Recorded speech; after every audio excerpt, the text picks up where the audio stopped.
ಎಲ್ಲರಿಗೂ ನಮಸ್ಕಾರ ಸ್ನೇಹಿತರೆ. ಮಕರ ರಾಶಿಯವರ 2026ರ ವರ್ಷ ಭವಿಷ್ಯವನ್ನ ಈ ವಿಡಿಯೋದಲ್ಲಿ ತಿಳಿಸಿಕೊಡಲಿದ್ದೇನೆ. ಮಕರ ರಾಶಿಯವರ ಆರೋಗ್ಯ, ವಿದ್ಯಾಭ್ಯಾಸ, ಜಾಬ್ ಹಾಗೂ business, love life, married life ಬಗ್ಗೆ ಈ ವಿಡಿಯೋದಲ್ಲಿ ತಿಳಿಸಿಕೊಡಲಿದ್ದೇನೆ. ಅದಕ್ಕೂ ಮುಂಚೆ ನೀವಿನ್ನು ನಮ್ಮ ಚಾನಲ್ಗೆ ಸಬ್ಸ್ಕ್ರೈಬ್ ಆಗಿಲ್ಲ ಅಂದ್ರೆ ಈಗಲೇ ಸಬ್ಸ್ಕ್ರೈಬ್ ಆಗಿ, ಹಾಗೆ ವಿಡಿಯೋಗೆ ಲೈಕ್ ಮಾಡಿ, ವಿಡಿಯೋವನ್ನ ಸ್ಕಿಪ್ ಮಾಡದೆ ಕೊನೆ ತನಕ ನೋಡಿ. ಎಲ್ಲರೂ ಭಕ್ತಿಯಿಂದ ಓಂ ನಮಃ ಶಿವಾಯ ಅಂತ ಕಾಮೆಂಟ್ ಮಾಡಿ. 2006ರ ಅಧಿಪತಿ ಸೂರ್ಯಗ್ರಹವಾಗಿದೆ. ಈ ವರ್ಷದ ಅಧಿಪತಿ ಸೂರ್ಯಗ್ರಹ ಗೋಚಾರದಲ್ಲಿ ಮಕರ ರಾಶಿಯವರ ದ್ವಿತೀಯ ಭಾವದಲ್ಲಿ ರಾಹು ಗ್ರಹ ಹಾಗೂ ಮಂಗಳ ಗ್ರಹ, 6ನೇ ಭಾವದಲ್ಲಿ ಗುರುಗ್ರಹ, ಅಷ್ಟಮ ಭಾವದಲ್ಲಿ ಕೇತು ಗ್ರಹ, ವ್ಯಯ ಭಾವದಲ್ಲಿ ಸೂರ್ಯಗ್ರಹ ಹಾಗೂ ಶುಕ್ರ ಬುಧ ಗ್ರಹಗಳು ಸ್ಥಿತವಾಗಿವೆ. 2026ನೇ ವರ್ಷವನ್ನ ಆಳುವ ಗ್ರಹಗಳ ರಾಜ ಎಂದು ಕರೆಯಲ್ಪಡುವಂತಹ ಸೂರ್ಯಗ್ರಹ, ಈ ಸೂರ್ಯಗ್ರಹ ಮಕರ ರಾಶಿಯವರ 8ನೇ ಮನೆಯ ಅಧಿಪತಿಯಾಗಿ 12ನೇ ಭಾವದಲ್ಲಿ ಸ್ಥಿತವಾಗಿದೆ. 8 ಅಂದ್ರೆ ನಿಗೂಢವಾದಂತಹ ಸ್ಥಾನ, ಕತ್ತಲೆಯ ಭಾವವಾಗಿರೋದ್ರಿಂದ ಮಕರ ರಾಶಿಯವರಿಗೆ 2026ನೇ ವರ್ಷದಲ್ಲಿ ಜ್ಯೋತಿಷ್ಯ, ಆಧ್ಯಾತ್ಮಿಕ, ಮಂತ್ರ, ತಂತ್ರ, ರಹಸ್ಯ ವಿದ್ಯೆಗಳ ಕಡೆ ನಿಮ್ಮ ಆಸಕ್ತಿ, ಕಲಿಯುವಂತಹ ಕುತೂಹಲ ಹೆಚ್ಚಾಗಲಿದೆ. 8ನೆಯ ಮನೆ ಅಂದ್ರೆ ನಿಮ್ಮ ಅತ್ತೆಯ ಮನೆಯವರ ಅಂತಾನೂ ಆಗುತ್ತೆ. ನಿಮ್ಮ ಅತ್ತೆ ಮನೆಯವರ ಕುಟುಂಬಕ್ಕೆ ಒಳ್ಳೆಯದಾಗುತ್ತೆ. ನಿಮ್ಮ ಅತ್ತೆ ಮನೆಯವರಿಂದ ನಿಮಗೆ ಗಿಫ್ಟ್ ಸಿಗಲಿದೆ. ನಿಮ್ಮ ಅತ್ತೆ ಮನೆಯವರ ಕಡೆಯಿಂದ ಶುಭ ಸುದ್ದಿ ಕೇಳುತ್ತೀರಿ. ನಿಮ್ಮ ಪೂರ್ವಜರ ಹಣ, ಆಸ್ತಿ, ಜಮೀನು ತುಂಬಾ ದಿನಗಳಿಂದ ನಿಮಗೆ ಸಿಗಬೇಕಾಗಿತ್ತು, ಸಿಗ್ತಾ ಇರಲಿಲ್ಲ, ಪೆಂಡಿಂಗ್ ಇದ್ರೆ 2026ರಲ್ಲಿ ನಿಮ್ಮ ಪೂರ್ವಿಕರ ಅಂದ್ರೆ ನಿಮ್ಮ ಆ ಪ್ರಾಪರ್ಟಿ ಸಿಗುವಂತಹ ವರ್ಷವಾಗಿರುತ್ತದೆ. ನಿಮ್ಮ ರಾಶಿಯಾಧಿಪತಿ ಶನಿಗ್ರಹ ಆಗಿರೋದ್ರಿಂದ ನಿಮ್ಮ 3ನೇ ಭಾವದಲ್ಲಿ iron related company, iron business, liquor, petroleum, oil business ಮಾಡ್ತಿರುವವರಿಗೆ ಉತ್ತಮ ಧನಾಗಮನವಾಗಲಿದೆ. ಇಂಪೋರ್ಟ್ ಅಂಡ್ ಎಕ್ಸ್ಪೋರ್ಟ್ ಬಿಸ್ನೆಸ್ ಮಾಡ್ತಿರುವವರಿಗೂ ಕೂಡ ಉತ್ತಮ ವ್ಯಾಪಾರ ಆಗಲಿದೆ. ಹೆಚ್ಚಿನ ಆರ್ಡರ್ ಸಿಗೋದ್ರ ಜೊತೆಗೆ ಹೆಚ್ಚಿನ ಧನಲಾಭವನ್ನ ನೋಡ್ತೀರಾ. 3ನೇ ಮನೆಯಲ್ಲಿ ಶನಿಗ್ರಹ ವಕ್ರಿಯಾಗಿರೋದ್ರಿಂದ ನಿಮ್ಮ ಅಕ್ಕಪಕ್ಕದ ಮನೆಯವರ ಜೊತೆ ವಾದ ವಿವಾದಗಳಾಗುವಂತಹ ಸಾಧ್ಯತೆಗಳಿವೆ. ಆದ್ದರಿಂದ ಶಾಂತಿ ಸಮಾಧಾನದಿಂದ ಮಾತನಾಡಿ, ಅನಾವಶ್ಯಕವಾದಂತಹ ಮಾತುಗಳಿಂದ ದೂರವಿರಿ. ಇಲ್ಲದಿದ್ರೆ ಜಗಳ ವಿವಾದಕ್ಕೆ ಸಿಲುಕಿ ಮನಃಶಾಂತಿ ಹಾಳಾಗುತ್ತೆ. ರಾಹುಗ್ರಹ ದ್ವಿತೀಯ ಭಾವದಲ್ಲಿಯೇ ಸ್ಥಿತವಾಗಿರುತ್ತದೆ. ಆದ್ದರಿಂದ ಆಲ್ಕೋಹಾಲ್ ಕುಡಿಯೋದು, ಸುಳ್ಳು ಹೇಳುವ ಹಾಗೆ ರಾಹುಗ್ರಹ ನಿಮ್ಮನ್ನ ಪ್ರಚೋದನೆ ಮಾಡುತ್ತೆ. ಈ ರೀತಿ ಇದ್ರೆ ನಿಮ್ಮ ಕುಟುಂಬದಲ್ಲಿ ಕಲಹಗಳಾಗುವಂತಹ ಸಾಧ್ಯತೆಗಳಿವೆ. ಆದ್ದರಿಂದ ಮದ್ಯಪಾನ, ಧೂಮಪಾನಗಳಿಂದ ಆದಷ್ಟು ದೂರವಿರಬೇಕಾಗುತ್ತದೆ. ಸಾಧ್ಯವಾದಷ್ಟು ಸತ್ಯವನ್ನ ಮಾತನಾಡಲು ಪ್ರಯತ್ನ ಮಾಡಿ. ವಿದ್ಯಾರ್ಥಿಗಳ ಬಗ್ಗೆ ನೋಡೋಣ.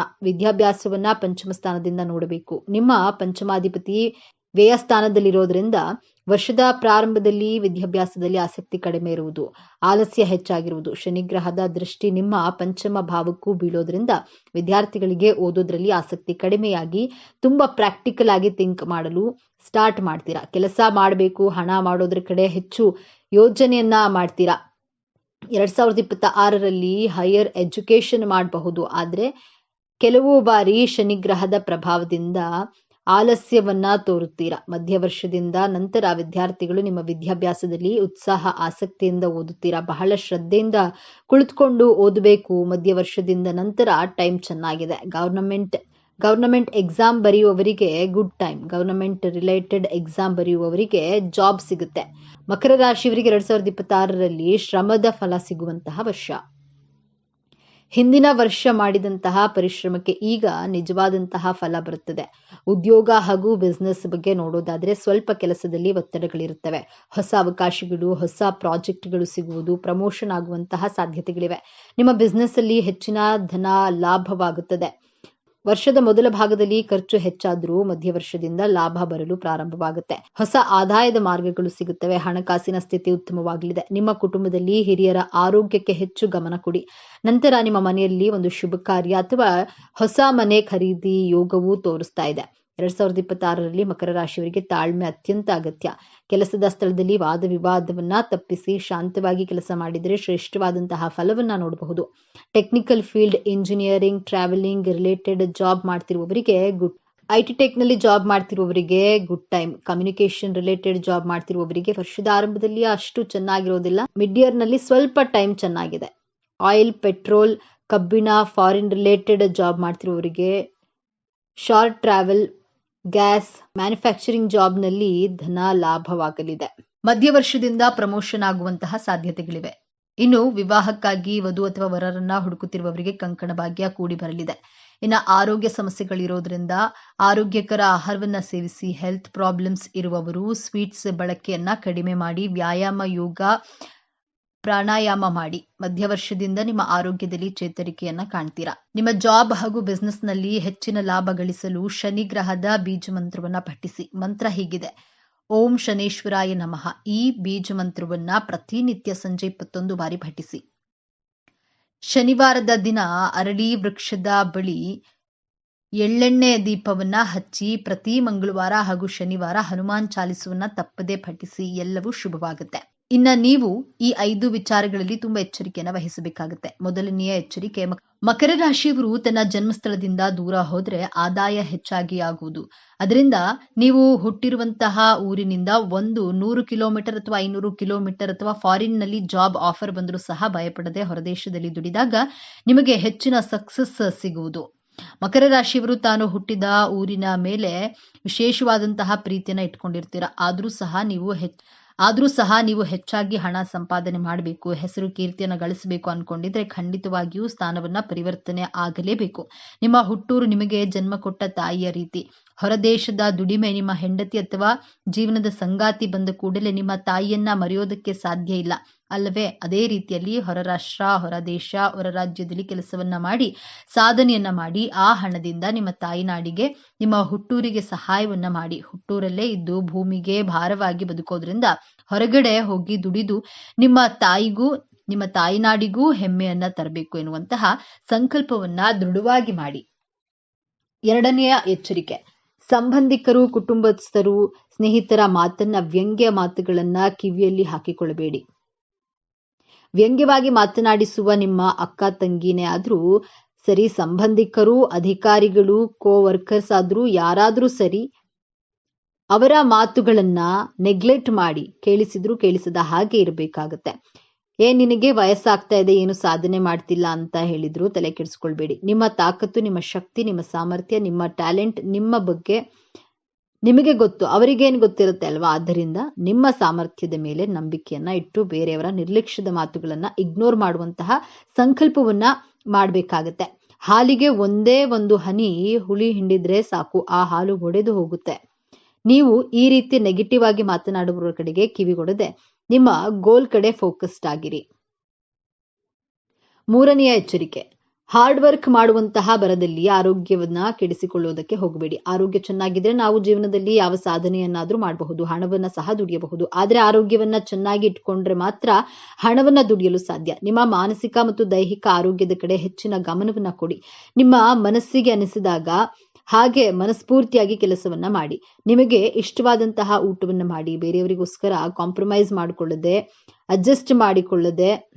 ಅಡ್ಜಸ್ಟ್ ಮಾಡಿಕೊಂಡು ನಿಮ್ಮ ಮನದಾಳದ ಇಚ್ಛೆಗಳಿಗೆ ವಿರುದ್ಧವಾಗಿ ನಡೆದುಕೊಳ್ಬೇಡಿ. ನಂತರ ಪಶ್ಚಾತ್ತಾಪವನ್ನ ಪಡೋ ಹಾಗಿಲ್ಲ. ನನ್ನ ಆರೋಗ್ಯವನ್ನ ಕಾಪಾಡಿಕೊಳ್ತೇನೆ ಅಂತ ಸಂಕಲ್ಪ ಮಾಡಿ. ನೀವು ಮಾನಸಿಕವಾಗಿ ಕುಗ್ಗಿದಾಗ ಇದು ನಿಮ್ಮ ದೈಹಿಕ ಆರೋಗ್ಯದ ಮೇಲೆಯೂ ಸಹ ಪ್ರಭಾವವನ್ನ ಬೀರುತ್ತೆ. ಅದರಿಂದ ಏನೇ ಕಷ್ಟ ಬಂದರೂ ನಗುಮುಖದಿಂದ ಸ್ವಾಗತಿಸಿ. ಮೆಂಟಲಿ ಫಿಸಿಕಲಿ ಬ್ಯಾಲೆನ್ಸ್ಡ್ ಆಗಿರುವಂತಹ ಸಂಕಲ್ಪವನ್ನ ಮಾಡಿ. ನಾಲ್ಕನೆಯದಾಗಿ, ನಾನು ಒಂದು ಹೊಸ ಮನೆಯನ್ನ ಕಟ್ಟಲೇಬೇಕು ಎಂಬಂತಹ ದೃಢ ಸಂಕಲ್ಪವನ್ನ ಮಾಡಿ. ಏನೇ ಆಗ್ಲಿ ನನಗೆ ಸ್ವಂತ ಮನೆ ಅಥವಾ ಹೊಸ ವೆಹಿಕಲ್ ಬೇಕು ಅನ್ನುವ ಪರ್ಚೇಸ್ ಮಾಡಬೇಕು ಅಂದ್ಕೊಳ್ಳಿ. ಮಕರ ರಾಶಿಯವರು 2 ಅಥವಾ 3 ಸೈಟ್ಗಳು ಇದ್ರೂ ಮನೆ ಕಟ್ಟೋದಕ್ಕೆ ಸಾಧ್ಯವಾಗುವುದಿಲ್ಲ. ಅಥವಾ ಸ್ವಂತ ಮನೆ ಇದ್ರೂ ಸಹ ಆ ಮನೆಯನ್ನ ಮಾರುವಂತಹ ಪರಿಸ್ಥಿತಿಗಳು ಸೃಷ್ಟಿಯಾಗುತ್ತದೆ. ಅಥವಾ ಕಾರಣಾಂತರಗಳಿಂದ ಸ್ವಂತ ಮನೆ ಇದ್ರೂ ಬಾಡಿಗೆ ಮನೆಯಲ್ಲಿ ವಾಸವಾಗಿರುವಂತಹ ಪರಿಸ್ಥಿತಿ. ಆದ್ದರಿಂದ ಸಂಕಲ್ಪವನ್ನ ಸ್ಟ್ರಾಂಗ್ ಆಗಿ ಮಾಡಿಕೊಳ್ಳಿ.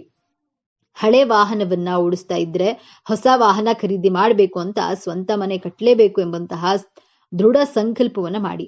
ಅಯ್ಯೋ ನನ್ನ ಹಣೆ ಬರನೇ ಸರಿ ಇಲ್ಲ, ನನ್ನ ಹಣೆ ಬರಹ ಇಷ್ಟೇನೆ ಅಂತ ನೆಗೆಟಿವ್ ಆಗಿ ಯೋಚನೆ ಮಾಡೋದನ್ನ ಬಿಟ್ಟುಬಿಡ್ಬೇಕಾಗತ್ತೆ. ನನ್ನ ಕೈಯಲ್ಲಿಯೂ ಸಾಧ್ಯ ಎಂದು ಅಸಾಧ್ಯವಾದದನ್ನ ಸಾಧ್ಯವಾಗಿಸುವಂತಹ ದೃಢ ಸಂಕಲ್ಪವನ್ನ ಮಾಡಿ ನೋಡಿ. ನಿಮ್ಮ ಆಸೆಗಳು ಖಂಡಿತವಾಗಿಯೂ ನೆರವೇರಿಸಿಕೊಳ್ಳಬಹುದು. 5ನೇಯದ್ದಾಗಿ, ನಿಮ್ಮ ಮೇಲೆ ಅಧಿಕಾರ ಚಲಾಯಿಸುವ ನಿಮ್ಮ ಮೇಲಧಿಕಾರಿಗಳು ಮತ್ತು ನಿಮ್ಮ ಬಾಸ್, ನಿಮ್ಮ ಕೋವರ್ಕರ್ಸ್ ಯಾರಾದರೂ ಸರಿ ನಿಮಗೆ ತೊಂದರೆಯನ್ನ ಕೊಡ್ತಾ ಇದ್ರೆ ಅವರನ್ನ ನೀವು ಇಗ್ನೋರ್ ಮಾಡಲೇಬೇಕು. ನೀವು ಸ್ಟ್ರೈಟ್ ಫಾರ್ವರ್ಡ್ ಆಗಿ ಮಾತನಾಡ್ತೀರಾ. ಸತ್ಯವಾಗಿ ಮಾತನಾಡುವುದರಿಂದ ಶತ್ರುಗಳು ತುಂಬಾ ಜಾಸ್ತಿನೇ ಇರ್ತಾರೆ ಹಾಗೂ ತುಂಬಾ ರಿಸರ್ವ್ಡ್ ಆಗಿರ್ತೀರಾ ನೀವು.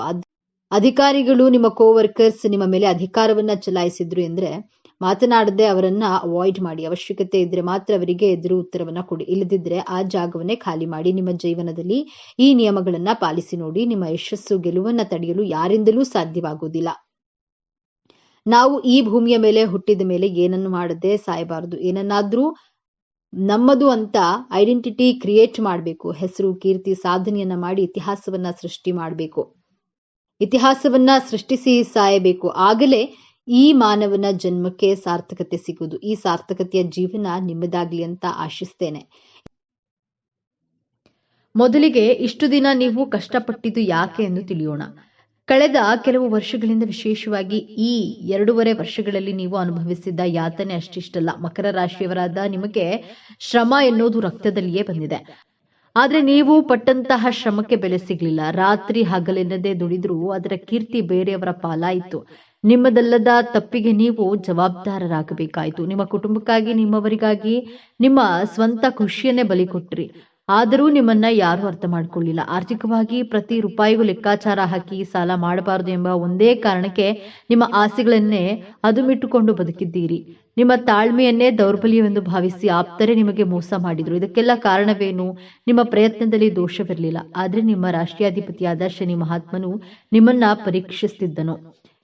ಇದು ನಿಮ್ಮ ಕರ್ಮದ ಪರೀಕ್ಷೆಯಾಗಿತ್ತು. ನಿಮ್ಮ ತಾಳ್ಮೆಯ ಅಗ್ನಿ ಪರೀಕ್ಷೆಯಾಗಿತ್ತು. ದೇವರು ನಿಮ್ಮನ್ನ ಶುದ್ಧ ಬಂಗಾರವನ್ನಾಗಿ ಮಾಡಲು ಇಷ್ಟೆಲ್ಲ ಪರೀಕ್ಷೆಗಳನ್ನ ಕೊಟ್ಟನು. ಆದ್ರೆ ಆ ಕರಾಳ ಅಧ್ಯಾಯ ಈಗ ಮುಗಿಯುವ ಹಂತಕ್ಕೆ ಬಂದಿದೆ. ಹೌದು, ಈ ಸಮಯದಲ್ಲಿ ನಿಮ್ಮ ಜೀವನದ ಸುವರ್ಣ ಯುಗ ಎಂದು ಬರೆದುಕೊಳ್ಳಿ. ಗುರುಬಲದ ಸಂಪೂರ್ಣ ಕೃಪೆ ಮತ್ತು ನಿಮ್ಮದೇ ರಾಷ್ಟ್ರಾಧಿಪತಿಯಾದ ಶನಿ ಮಹಾತ್ಮನು ನಿಮ್ಮ ಶ್ರಮ ಮತ್ತು ಸಹನೆಗೆ ಈಗ ಪ್ರತಿಫಲವನ್ನ ನೀಡಲು ಸಿದ್ಧನಾಗಿದ್ದಾನೆ. ನಿಮ್ಮ ಜೀವನದ ಪ್ರತಿಯೊಂದು ಕ್ಷೇತ್ರವೂ ಹೇಗೆ ಅದ್ಭುತವಾಗಿ ಬದಲಾಗುತ್ತೆ ಎಂದು ಈಗ ಒಂದೊಂದಾಗಿ ನೋಡೋಣ.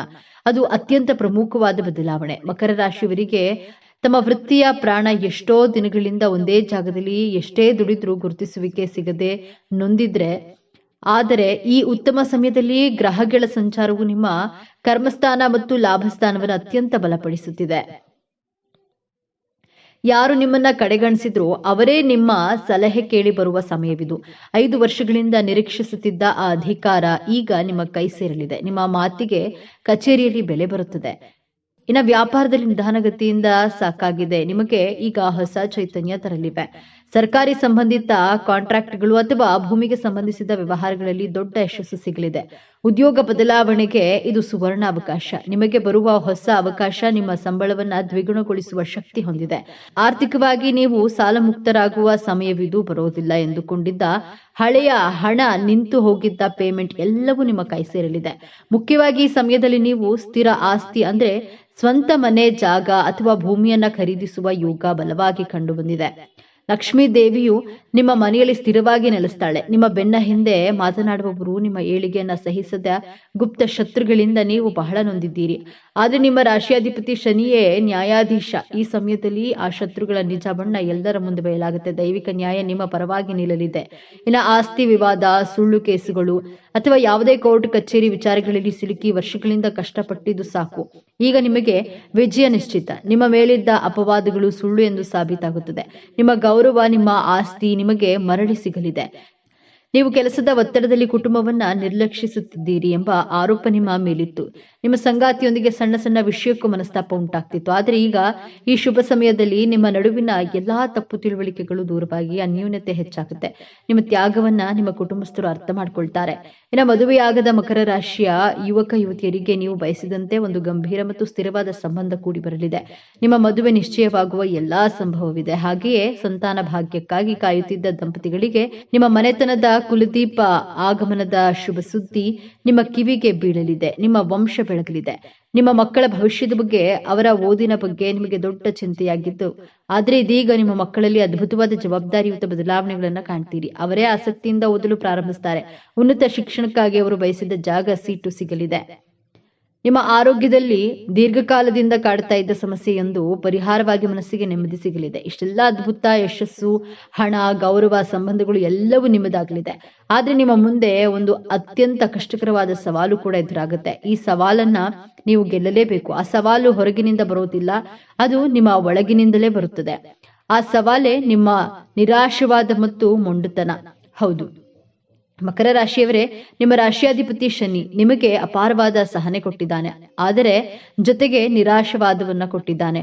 ಅನಿರೀಕ್ಷಿತ ಯಶಸ್ಸು, ಹಣ, ಅಧಿಕಾರ ನಿಮ್ಮ ಕೈಗೆ ಬಂದಾಗ್ಲೂ ನಿಮ್ಮ ಮನಸ್ಸು ಇದೆಲ್ಲ ನಿಜವೇ, ಎಷ್ಟು ದಿನ ಇರುತ್ತದೆಯೋ, ಖಂಡಿತ ಇದರ ಹಿಂದೆ ಕೆಟ್ಟದ್ದೇನೋ ನಡೆಯುತ್ತದೆ ಎಂಬ ಅನುಮಾನ ಬರುತ್ತೆ. ಈ ಅನುಮಾನವೇ ನಿಮ್ಮ ದೊಡ್ಡ ಶತ್ರು. ಈ ಸಮಯದಲ್ಲಿ ನಿಮ್ಮ ಮೊಂಡುತನ ಹೆಚ್ಚಾಗಬಹುದು. ನಾನು ಹಿಡಿದಿದ್ದೇ ದಾರಿ, ನನ್ನ ನಿರ್ಧಾರವೇ ಸರಿ ಎಂದು ಭಾವಿಸಿ ನಿಮ್ಮ ಆಪ್ತರ, ನಿಮ್ಮ ಜೀವನ ಸಂಗಾತಿಯ ಮಾತುಗಳನ್ನ ನೀವು ಕಡೆಗಣಿಸಬಹುದು. ನಿಮ್ಮ ಯಶಸ್ಸನ್ನ ಸಂಭ್ರಮಿಸೋದನ್ನ ಬಿಟ್ಟು ಒಂಟಿಯಾಗಿ ಕೂರಬಹುದು. ಈ ಒಂದು ದೊಡ್ಡ ತಪ್ಪಿನಿಂದ ನಿಮ್ಮ ಕೈಗೆ ಬಂದ ಭಾಗ್ಯವನ್ನ ನೀವೇ ಅನುಭವಿಸದಂತೆ ಆಗಬಹುದು. ನಿಮ್ಮ ಆಪ್ತರು ನಿಮ್ಮಿಂದ ದೂರವಾಗಬಹುದು. ಯಶಸ್ಸನ್ನ ಪಡೆಯೋದು ಎಷ್ಟು ಮುಖ್ಯವೋ ಅದನ್ನ ಸಂಭ್ರಮಿಸೋದು ಮತ್ತು ಹಂಚಿಕೊಳ್ಳುವುದು ಅದಕ್ಕಿಂತಲೂ ಮುಖ್ಯ.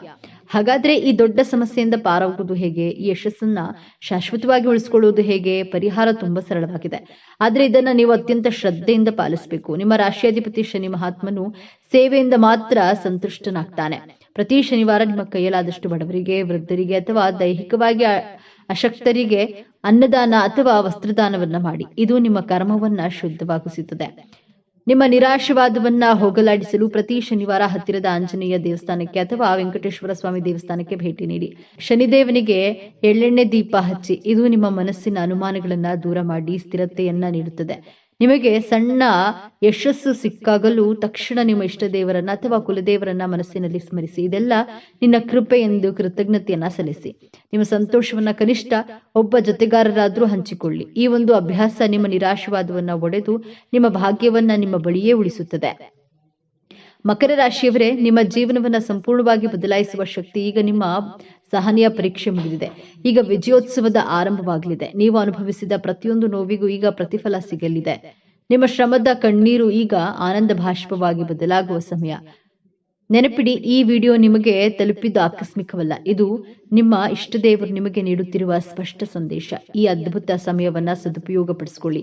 ನಿಮ್ಮ ಜೀವನದ ಹೊಸ ಅಧ್ಯಾಯ ತಯಾರಿಗೆ ನಿಮ್ಮ ನಂಬಿಕೆಯ ಸಂಕೇತವಾಗಿ ನಿಮ್ಮ ಜೀವನ ಬದಲಾಗಬೇಕು ಎನ್ನುವ ಸಂಕಲ್ಪದೊಂದಿಗೆ ತಪ್ಪದೆ ನಿಮ್ಮ ಕುಲದೇವರ ಅಥವಾ ನಿಮ್ಮ ಇಷ್ಟ ದೇವರ ಹೆಸರನ್ನ ಕಾಮೆಂಟ್ ಮಾಡಿ ಅಥವಾ ಜೈ ಶನಿದೇವ ಎಂದು ಬರೆಯಿರಿ.